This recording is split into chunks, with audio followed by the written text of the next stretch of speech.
तो हेलो दोस्तों, मेरा नाम है सतीश और आप देख रहे हैं लर्निंग जोन।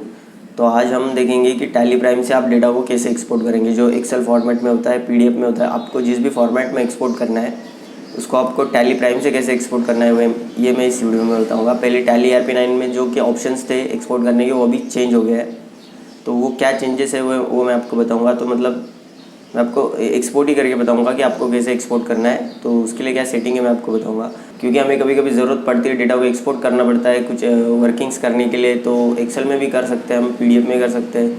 तो उसकी क्या एक्सपोर्ट की सेटिंग है वो हम इस वीडियो में देखेंगे, तो वीडियो को लास्ट तक ज़रूर देखना। और अगर चैनल पर नए हो तो सब्सक्राइब कर देना, अगर वीडियो अच्छी लगे तो एक लाइक कर देना। तो चलिए स्टार्ट करते हैं।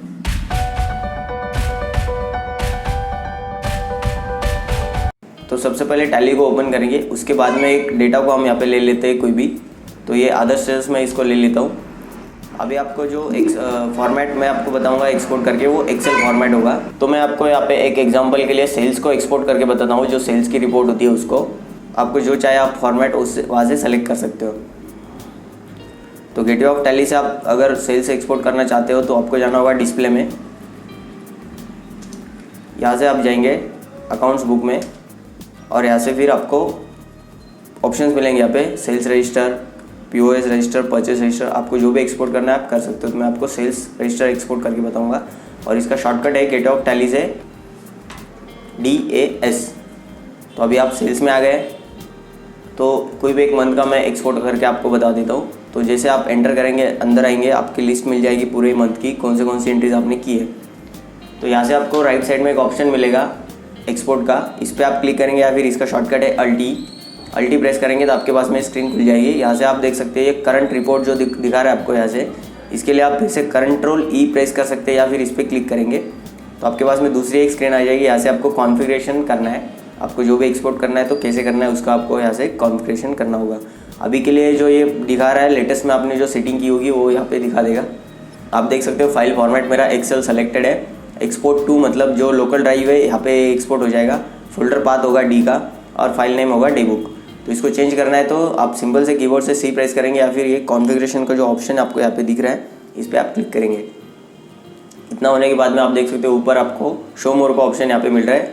तो अगर आप शो मोर पे जाएंगे और एंटर करेंगे तो आपके पास में और भी ऑप्शन यहाँ पे खुल जाएंगे एक्सपोर्ट करने के लिए, जो सेटिंग्स आपको करनी है। तो अभी आप देख सकते हैं यहाँ पे कंपनी डिटेल्स में कंपनी का नेम आपको शो करना है नहीं करना है, आप यहाँ से एस नो कर सकते हो। Show company address as no कर सकते हो। फ़ोन नंबर आपने एंटर किया है तो वो भी आप यहाँ पे एक्सपोर्ट करना है आपको तो कर सकते हो, उसके ऑप्शंस आपको यहाँ पे मिलेंगे। और दूसरा आपको मैं इंपॉर्टेंट सेटिंग यहाँ पे बता देता हूँ। एक्सपोर्ट जो सेटिंग है अभी ये डिफ़ॉल्ट लैंग्वेज, आपके पास में अगर और भी लैंग्वेज है इसमें तो आप वो भी सेलेक्ट कर सकते हो। दूसरा है फाइल फॉर्मेट को सेलेक्ट करना है तो आपको क्या करना होगा, फाइल फॉर्मेट में आने के बाद में अभी मेरा एक्सेल सेलेक्टेड है पर मैं आपको दिखा देता हूँ दूसरा करना है। तो इस पर आप एंटर करेंगे और यहाँ पे आपको ऑप्शंस मिलेंगे। अगर मान लो आपको अगर PDF में एक्सपोर्ट करना है तो PDF आप सेलेक्ट करेंगे, एंटर करेंगे तो आपके पास में ये फाइल फॉर्मेट चेंज हो गया है। जैसे आप फाइल फॉर्मेट चेंज करेंगे आपके नीचे के ऑप्शंस उस हिसाब से चेंजेस उसमें आ जाएंगे। अभी आप देख सकते हैं यहाँ पे साइज़ दिखा रहा है, पोर्ट्रेट A4, आपको जो भी साइज़ ऐसे सेलेक्ट करनी है तो आप कर सकते हो। ये हो गया। अभी मैं इसमें एक्सेल आपको सेलेक्ट करके दिखा देता हूँ। एक्सेल मैंने सेलेक्ट कर लिया, तो अभी आप देख सकते हैं एक्सेल के जो सेटिंग्स है वो अभी यहाँ पे आपको मिलेगी। एक तो ये फॉर पायट टेबल, अगर आप फॉर पायट टेबल करते तो आपके पास में जो आइटम्स आपने लगाए एंट्री के अंदर, जो भी चीज़ें आपने एंटर की है, मतलब जो लेजर्स आइटम्स उसके रेट्स आपको सब यहाँ पे एक्सपोर्ट हो जाएगा। ठीक है, और वो मैं आपको अभी यहाँ पे दिखा भी दूंगा एक्सपोर्ट करके। अब दूसरा है कि ये जो ऑप्शन है अपडेट एग्जिस्टिंग फाइल, इसका मतलब ये हुआ कि आपने सेम लोकेशन पे अगर सेम नाम से कोई वर्कबुक आपने एक्सपोर्ट कर रखा है, मतलब पहले का जो आपने एक्सेल एक्सपोर्ट कर रखा होगा उसके अंदर आपको दूसरी एक शीट मिल जाएगी, मतलब जो वर्कबुक है आपका उसी के अंदर ये शीट भी एक्सपोर्ट हो जाएगी। अगर आपको सेम वर्कबुक में शीट को एक्सपोर्ट करना है, समझ लो आपको 10 रिपोर्ट्स निकालने और वो एक वर्कबुक में चाहिए, तो एक वर्कबुक पर्टिकुलर नाम का आप बनाएंगे जो एक्सपोर्ट करेंगे, और सेम नाम से अगर आप एक्सपोर्ट करेंगे फाइल को तो वो सेम वर्कबुक में आपके अलग अलग फाइल अलग अलग शीट आपके बनेंगे। ठीक है, इसका ये ऑप्शन होता है। अगर आपको सेम फाइल में एक्सपोर्ट करना है तो आप इसको एस करेंगे, और आपको येस नो करना है यहाँ से, तो येस नो आपको टाइप नहीं करना है, सिर्फ आपको एंटर करना है। एंटर करेंगे तो ये चेंज हो जाता है। ठीक है। तो दूसरा यहाँ पे आपको अगर पाथ सेलेक्ट करना है, मतलब किसी और लोकेशन पे आपको एक्सपोर्ट करना है डेटा को, तो आपको पाथ कहाँ से सेलेक्ट करना है। तो ये जो फोल्डर पाथ आपको यहाँ पे दिख रहा है, इस पे आएंगे आप, एंटर करेंगे तो यहाँ से आपको ऑप्शन मिलेगा एक तो स्पेसिफाई पाथ का, मतलब आप कॉपी करके यहाँ पे पेस्ट कर सकते हो, जो आपको ऊपर एक ब्लिंक हो रहा है यहाँ पे डी, उसमें आप एक्सपोर्ट करें कॉपी पेस्ट कर सकते हो।